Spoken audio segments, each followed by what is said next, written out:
Praise the lord. మన ప్రభువైన యేసుక్రీస్తు నామంలో మీ అందరికీ నా హృదయపూర్వకమైన వందనాలు.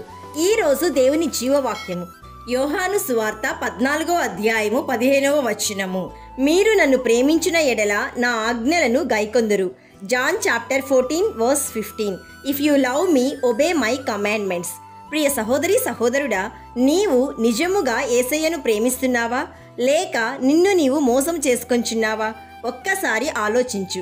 క్రీస్తు చిత్తమునకును ఆయన ఆజ్ఞలకును విధేయత చూపకుండా క్రీస్తును ప్రేమించుచున్నానని నీవు చెప్పినచో నిన్ను నీవు మోసం చేసుకొనుచున్నావు. ఎందుకంటే నా ఆజ్ఞలను అంగీకరించి వాటిని గైకొను వాడే నన్ను ప్రేమించువాడు అని దేవాది దేవుడే స్పష్టంగా తెలియచేస్తున్నాడు. అయితే ప్రియ దేవుని బిడ్డ, క్రీస్తు యొక్క అత్యున్నతమైన ఆజ్ఞ ప్రేమయై ఉన్నది. ప్రేమ లేకుండా విధేయత చూపడం అసాధ్యమే. నీలో దేవుని ప్రేమ పరిపూర్ణమైనప్పుడు నీలో ఉన్న ప్రతి అవిధేయత తీసివేయబడుతుంది. నీకు కోపం రాదు, నీలో ఈర్ష్య ఉండదు, ద్వేషం ఉండదు. నీవు ఇతరులను క్షమించడానికి ఇష్టపడతావు. నీవు నిత్యము దేవుణ్ణి మహిమపరుస్తావు. My dear friend, today the Lord God Jesus Christ is asking you, do you love me more than this world? You can answer yourself. ప్రియ దేవుని బిడ్డ, మన ప్రభువైన యేసుక్రీస్తును శాశ్వతమైన ప్రేమతో ప్రేమించు వారందరికీ ఆయన కృప కలుగునుగాక. ప్రార్థన చేసుకుందాం, ఏకీభవించండి.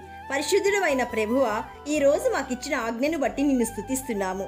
తండ్రి, సత్య స్వరూపియగు నీ ఆత్మ ద్వారా నీ ప్రేమను మాలో కుమ్మరించుమని ప్రార్థిస్తున్నాము. ఈరోజు జీవవాక్యం వింటున్న ప్రతి ఒక్కరూ, వారి కుటుంబాలు నీ ప్రేమతో నీ కృపతో ఆశీర్వదించబట్టకు కృప దయచేయుమని ప్రేమామూర్తి అయిన యేసయ్య నామంలో అడుగుచున్నాము తండ్రి. ఆమెన్. God bless you.